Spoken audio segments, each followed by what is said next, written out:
में तारा बालक ने दर्शन करीने फेर जाऊं मैया मैं वन में। तो जशोदा माता हूँ कि मेरा बालक कल का जल में नजर लगे कोई रंजन की।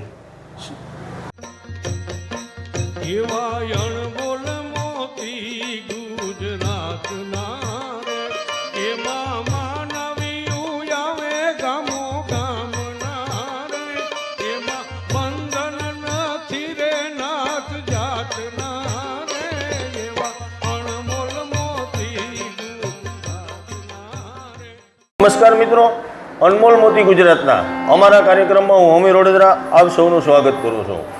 ખૂબ જૂનવાણી દેશી ભજનો, ખૂબ જૂના ગીતો, અગર તો કાંઈક ને કાંઈક પરંપરાઓ, કાંઈક ને કાંઈક જે અત્યારે વિસરતી જતી જે વાતો છે તે તમારા સુધી પહોંચાડવાની ખૂબ બધી કોશિશ કરી છે। આજે ફરી એક વખત એવા વડીલને મળવું છે કે જે કીર્તનો મને અને તમને કદાચ ક્યાંય સાંભળવા નથી મળતા, મને અને તમને એનો સૂર છે, એમનો તાલ જે છે તે ક્યાંય જોવા નથી મળતા। અગર તો એવું થાય કે મળતા હોય તો વેચાતા મળતા હોય, પૈસા ખર્ચવા પડતા હોય, દૂર સુધી જવું પડતું હોય, આવા બધા, પણ ત્યાં પણ જે આપણને ગમે એવું ખરેખર નથી મળતું આજના સમયમાં। આ લોકોને આપણે આ કચકડે કંડારવા એટલા માટે છે કે જે આવનારી પેઢીઓ છે તેમને આમાંથી કાંઈક ને કાંઈક સાંભળવાનું મળે, કાંઈક ને કાંઈક શીખવાનું મળે। આનંદની સાથે સાથે જીવન જીવવાની અમુક વાતો જે છે ત્યાં ગીતોમાં, કીર્તનોમાં મને અને તમને તે લોકોએ સંભળાવી છે। તો એક દાદા સુધી અમે આવ્યા છે, એમનો થોડોક પરિચય મેળવશું અને પછી એમની પાસેથી કીર્તનો આપણે સાંભળવાના છે। દાદા, તમારું નામ કહેજો। કાનજીભાઈ લાધાભાઈ ટુકડિયા। અચ્છા, કેટલા વર્ષની ઉંમર છે આપણી? મારી 82 વર્ષ છે ને 83 ચાલુ છે। અચ્છા, આ 3 મહિનેથી। વાહ! અને આ ટુકડા ગામમાં જ રહ્યો છો? પહેલેથી જન્મ અહીંયા ટુકડા। હવે દાદા એક વાત એવી છે કે કીર્તનની વાત આવે ને એટલે આપણને બે સમાજ વધારે યાદ આવે, એક આહિર સમાજ અને એક અબોટી સમાજ, બરાબર ને? કે તેમના કીર્તન જાણે તેમના બ્લડમાં, તેમના લોહીમાં વણાઈ ગયો આપણને લાગે। તમે અબોટી બ્રહ્મ સમાજમાંથી આવો છો તો કીર્તનો કેટલા વર્ષથી કરો છો એ કહેજો। હું બચપનથી જ હાર્મોનિયમ હું ક્યાંય શીખવા નથી ગયો, મને કુદરતની દયાથી મારી મેરે મને આવડી ગયું પહેલેથી જ। રાગ રાગણી બોલવી, રાગ વનાનું ગાવું, દાંત વનાનું સાવણું, એ બધું મા વનાનું ધાવણું અને ત્રે વનાનું વાવણું, એ વગર નકામું છે। રાગ વગરનું ગાવું નકામું છે, રાગથી જ ગાવાનું। ત્યાં તો મને હાર્મોનિયમ સિવાય ના આવડે, રાગ પકડવો પડે। બિલકુલ। હવે રાગની અને સૂરની વાત થઈ છે તો પહેલાં તો એક કીર્તન આપણે સાંભળવું, પછી તમારી મંડળીઓ વિશે, તમે કેમાં રહેમાં છો, કઈ રીતના રહેમાં છો એની વાતો પણ કરશું। પરંતુ એક તમને ગમતું એક કીર્તન પહેલાં આપણે બધાને સંભળાવીએ।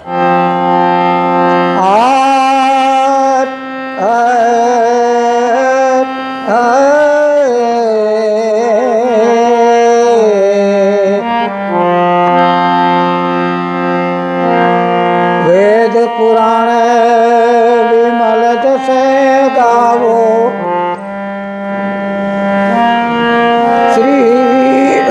શ્રી યમુના મહારાણી રે, વેદ પુરાણ વિમલ જશે ગાવો। આગમન કશે ધારા ગવલોક સે ધારા સલિયાઈ, મૂર્ખ જાણે પાણી રે, મૂર્ખ જાણે પાણી। ગવલોક સે ધારા સલિયાઈ, મૂર્ખ જાણે પાણી। બ્રહ્મદેવ सकल सुर बीजान,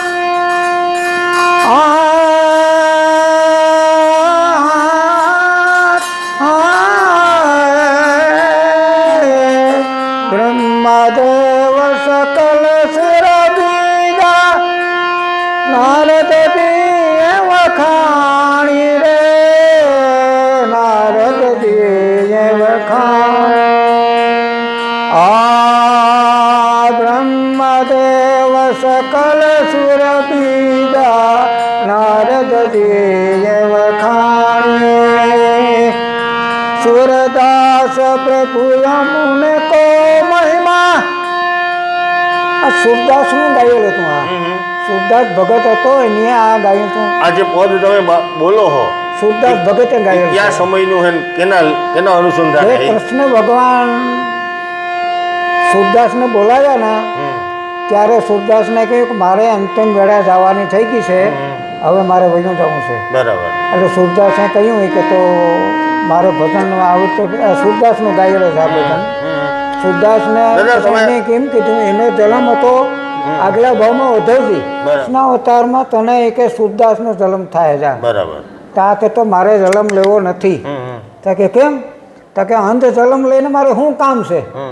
તા કે ત્યાં તું દેખો ત્યાં તને વચમાં શ્રદ્ધા પેટમાં વિખવાદ થઈ ગયો કે મારા જેવો ભગત કોઈ નહીં. રાધાજી કે ગોપીઓ કે મારા જોયું નહીં કે. બિલકુલ. એટલે હવે તું સુરદાસનો જન્મ આપીએ એટલે તારા હૃદયમાં હું બેઠો રહી ગયો. જી બોલે એ તું યાદ આવી જાય. પછી સુરદાસે ભજન આ બોલ્યો અને અકબર બાદશાહના વખતમાં સુરદાસને બોલાવ્યો હતો. પછી આ ભજન સેલું એને બધા વૈષ્ણવે કહ્યું કે અમારે કે આ ભજન તારા સેલું અંગાવું સાંભળવા પદ એટલે આ ભજન સેલું બોલ્યો. આ ભજન બોલી જમનાજીને પદ બોલ્યો કે જે જમના મહારાણી વહી જતી હોય તો માણસ શું કે જમનાજી મૂરખ હોય ને શું થાય કે પાણી છે નદી વહી જશે. આમાં કહ્યું ને સૌ બ્રહ્માજીને આમ ચોખ્ખું કહ્યું ને કે મૂરખ જાણે પાણી. પછી નારદજીએ વખાણી એ સુરદાસે છેલ્લું સુરદાસનું પદ છે. આ અને તમે જે મંડળીઓમાં રમતા કેટલા વર્ષની ઉંમરે રમતા? હું રમતા શીખો ત્યારનો રમું.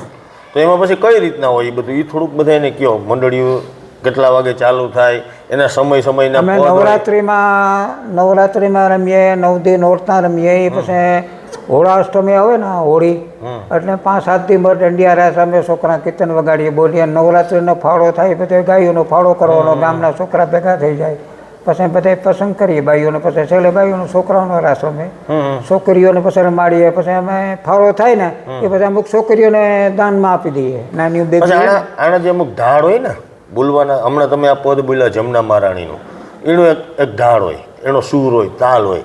પછી એના સિવાયનું બીજું કોઈ કીર્તન હોય? હા છે બીજું. હા, પણ એનો ઢાળ કેજો અમને બધાને. મળા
કયો સૂર હે, કયો તાલ હે? આને કયો તાલ કહેવાય?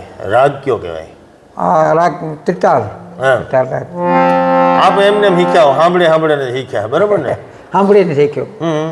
બીજાના કીર્તન સાંભળીને હું શીખી ગયો. કુદરતની દયા, ગોપાલલાલ દયા. પછી આમ કઈ વેહ કે પેલા આ કોંગ પહેરતા મેં નાનપણમાં કાનુડો થતો. હા હા કાનિયાને બધા કૃષ્ણ ભગવાનને બોલવાને એમ. નાનપણમાં હો. હમ 15-17 વર્ષ સુધી રમ્યા અમે.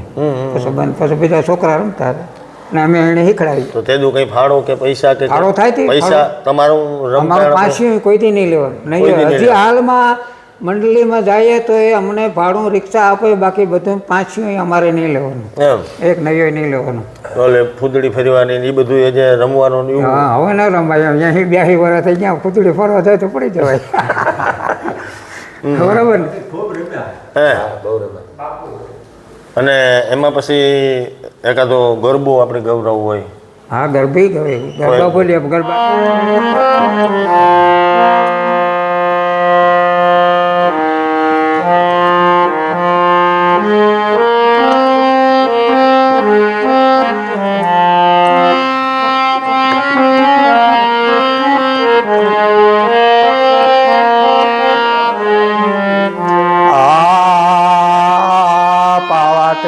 ગઢથી ઉતરા મહાકાળી રે મા, પાવાટી ગઢથી ઉતરા મહાકાળી રે મા, પરવરિયા રે ગુજરાત પાવાગઢ વાળી રે મા, પરવરિયા ગુજરાત પાવાગઢ વાળી રે મા, પાવાટી ગઢથી ઉતરા મહાકાળી રે એમાં સોળે શણગાર સજ કર્યા રે મહાકાળી રે માએ, સોળે શણગાર સજ કર્યા રે મહાકાળી રે મા, પરવરિયા રે ગુજરાત પાવાગઢ વાળી રે.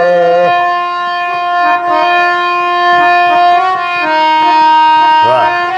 હવે આ જે ગરબા હે બરાબર, અટાણે તો હવે બધું વેપાર થઈ ગયો ને.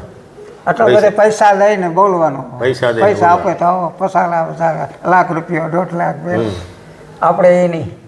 ત્યાં અત્યારે ઉંમરમાં બોલીએ હજી. બોલે ને ઓલું અમુક ટાઈમ તો વેલિડિટી પૂરી થઈ કામ જાય. પછી કેન્સલ થાય ને, કાં અમેરિકન જવું પડે, કાં કંઈક બીજું થાય, પૈસા લેટ એ થાય ને. પછી આ નવી પેઢીને કોઈને તૈયાર કરો હો આમાં, કોઈને છોકરા શીખે બધા, બોલે બધા. આજે અમારો છોકરો ન થયો ને કે તબલસી છે આવે તો બધા તમને બીજું વધારે શીખડાવત, હા સંભળાવત. પણ તબલસી ને રાગ બનાનું ગાવાનું નકામું છે મારા વાલા. હા. આ તો બે વાતો કરી. છતાંય આપણે કોશિશ એવી કરી છે કે હજે પણ 80-82 વર્ષે પણ આવા ઘણા બધા દાદાઓ હજી ગામડે ગામડે છે કે કંઈક સાચવે ને બેઠા. તમારી પાસે એવું છે કે જે ક્યાંય બજારમાં મળતું નથી, બેંકમાંથી નીકળતું નથી, બરાબર છે, તમારી પાસે જ છે. એ વાતો બધી આપણે બધા લોકો સુધી પહોંચાડીએ છે ને કાંઈક એમાં એકાદ બેને લાગી જાય, ઘેરામાં ઘા કરી દઈએ, બરાબર ને? એકાદને તો લાગે ને. અમારા મંડળીમાં મોકરમાં હારા છોકરા ગાવું કરવું આ તે બધું સારું છે. અમારા છોકરા બધા ધંધે ચડી ગયા, અવરા હવરા નોખા હોય. આટણે જો ધંધે છે ન થાય ને આવે, પણ અવરા હવરા ધંધે વયા ગયા એટલે આવે નહીં ને. હું પોતે કામ બંધ કરીને આવ્યો છું. હા, મને ફોન કર્યો નથુભાઈ. શું કામ કરતા હતા? ખેતી કરીએ એવું? હા, કાલે વાર હું પાણી બીજું કાલે વારશું, બરાબર ને? હા, કાલે તમે પાછા નહીં આવો? આવશો. પણ આયા જે ટુકડામાં તમારે પ્રોગ્રામ છે ભાગવત સપ્તાહનો, એના વિશે કંઈક કયો થોડું. અમારે ભાગવત સપ્તાહનું મુહૂર્ત થઈ ગયું, બીજું તો મારે શું કહેવાનું. સમસ્ત અંબોટી સમાજનું હોય બધા. અમારા સમાજનું, અમારા ગામનું જ બધાનું મન થઈ ગયું, ભગવાનને દયા કરતી હતી. હા હા, હા, બાકી તો પૈસા તો જોઈએ એટલા છે માણસ. બિલકુલ, પણ પ્રેમ જોઈએ. આવા કાર્યમાં પ્રેમ જોઈએ. પ્રેમ બનાવવાનું નકામું છે, બરાબર છે ને? અને બધાને એક જ શીખવાનું હોય કે આવા કાર્યક્રમો ગામડે ગામડે થાય અને બધાય સમાજમાં એકમેકને હળી મળી અને આવા કાર્યક્રમો સફળ બનાવે. દ્વારકાધીશના આશીર્વાદ આપણા ઉપર બન્યા રહીએ એ દ્વારકાધીશ પાસે પ્રાર્થના. ઇન્દ્ર કૃપાલ ભજુ મનો હરણ ભવ પદ ધારણો નવ કંજલો સન કંજ મુખ કર કંજ પદ્મ કંજારણો કંધર્પ અગણિત સભિત સભિનવ નીલ નીલ જ સુંદરો પટ પ્રીત માનવ તળિત ઋષિ સુષિ નવમે જલક સુતારણો ભજુ દીન બંધુ દી નેશ્વ દાનવ દલન દુષ્ટ નિકંદરો. આ મોરારજી બાપુ આ રામની આ સ્તુતિ બોલે, સ્તુતિ છે, અમે 3 સ્તુતિ બોલીએ. હાથ ચક્ર ત્રિશુલ બિરાજે અલેખ જગાઉ તોરી નગરી મેં. શું કરવા બોલે તમને ખબર છે? નથી ખબર. હાથ સાકરા ત્રિશુલ બિરાજે અલેખ જગાઉ તોરી નગરી મેં. શ્રી કૃષ્ણના દર્શન કારણ ભગવાન શંકર ભગવાન ગોકુલમાં આવ્યો તો સાધુ બનીને હા આવ્યો સદાશિવ ગોકુલ મેં. મંદિર બેઠા જશોદા માતા અવાજ સુનિયા કાનન में थार भरी कंठन लाया लियो जोगी बाबा झोली में. હા તો ભગવાન હતો કે અમે જોગી માતા વનકાવાસી આયા દર્શન કારણ મેં તારા બાળકના દર્શન કરીને ફેર જાઉં અહીંયા મેં વન में. તો જશોદા માતા શું કે મેરા બાलक कल का जल में नजर लगे कोई नंदन की. मेरा बालक कल का जल में नजर लगे कोई नंदन की હું નહીં લઈ આવા કે. હા તો આ શું કે શંકર ભગવાન કે સાંદા સૂરજ નવલક તારા ભજન કરે તેરા બાળકના. હા સાંદા સૂરજ નવલક તારા ભજન કરે તેરા બાળકના. આ તારો બાળક છે ને એ કે આ બાળકના ભગવાન છે, હા મને દર્શન કરવા. પછી મનમાં સમજી સાલી જશોદા લઈ આવ્યો શ્રી કૃષ્ણને. શબ્દ ભુવનના નાથે કૃષ્ણજી સફળ જન્મ મૈયા મેરા હે. વાહ જશોદા માતાને કહ્યું કે મારો જન્મ સફળ થઈ ગયો. આ સ્તુતિ જો અરથ જાણો તો બોલવી ને અરથ ન જાણો તો બોલવી નહીં. બસ અર્થ વગરનું ખાલી રાડ્યું નહીં આખું. રાડ્યું ના હા હા હા બોલ્યો એ શું કામ? રાગ રાગણી ગાવું એ અરથ જાણો. તમે રાગ બોલો પણ અરથ જાણો. શું કરવા બોલવું ના બોલવું. અમારા બાદશાહે સુરદાસને બોલાવ્યો તો અકબર બાદશાહે તે કહ્યું કે તારા પદ સાંભળવા. અકબર બાદશાહને જાજા વરા ને ત્યાં હજારો વર્ષો બરોબર છે ને દિલ્હીનો. એટલે પછી એણે કહ્યું કે તારા પદ બોલે. પછી આ પદ બોલ્યો હતો કાશી કડી કો કામ ભક્તન કો કાશી કડી કો કામ આવત જાવત તૂટલ પણ્યા વિસલ ગયો મેરે નામ ભક્તન કો. એટલે એનું કહેવાનું શું થયું કે તે મને બોલાવે એટલે મારે આવવું પડ્યું ને ન આવો તો જેલમાં પૂરી દે. હવે હું આવ્યો ને ગયો ને તમારા પગના મારું ભગવાનનું નામ મુકાઈ ગયું. એટલે એના ભજન એ સુરદાસના ભજન આ છેલ્લું અહીંયા બોલ્યો તો અકબર બાદશાહ પાસે. સાખી બોલે વધાવી બોલે એ આ પેઢી બોલી પછી નહીં આવે. બાપાને આવડે હમણાં કોઈ ઉતરતી એ જે કડી છે એ સમજે એ જ સમજે. એ જે વધાવી બોલે એ અમારે નાની પેઢીને કોઈ નહીં આવે. એ વારસો વયો જાય આપણો. અને એટલે જ આ બધી સાચવી રાખવા અને શેની કડી હું તમને સુરદાસને બોલે તો દ્રઢ્ય અહીં શરણ અને તેરો એ અમારા કીર્તનને આખી મંડળીએ કદાચ કરોડો રૂપિયાનો ખર્ચો કર્યો હોય ને તો અમારા કીર્તન ઊભા થાય એટલે એ બોલવું પડે એમ. એ સુરદાસ તો એ ભગવાનના ધામમાં વહી ગયા આ બોલીને. એમ દ્રઢ્ય અહીં શરણ અને તેરો ભરોસો દ્રઢ્ય અહીં શરણ અને તેરો શ્રી વલ્લભ નિખ સૌંદર સટાબીને સબ જુગ મેરે અંધેરો સાધન ઓર નહીં આ કલી મેં જાસુ હોત નિવેડો સૂર કહા કહે દુપતન તુલ જિનકા હોત મહિલો મેરો. એટલે સુરદાસે કહ્યું કે આ સહેલું ભજન આ બોલ્યું ને પછી નિવૃત્ત થઈ ગયા ભગવાન. આકાશ ભગવાન વૈકુંઠમાં વયા ગયા. સહેલું આ બોલ્યા. દ્રઢ્ય અહીં શરણ અને તેરો રાગથી બોલે.